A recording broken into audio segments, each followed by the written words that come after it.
11 September 2025ના રોજ લસકાણા વિસ્તારમાં એક યુવકનું મસ્તક પોલીસને મળ્યું હતું.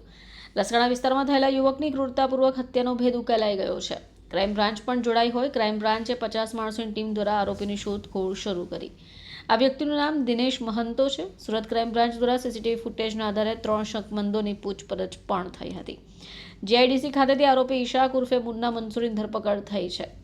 આરોપી અને મૃતક 15 દિવસ લસકાણા વિસ્તારમાં રહેતા હોય અને કોઈ બાબતે ઝઘડો થયો હતો.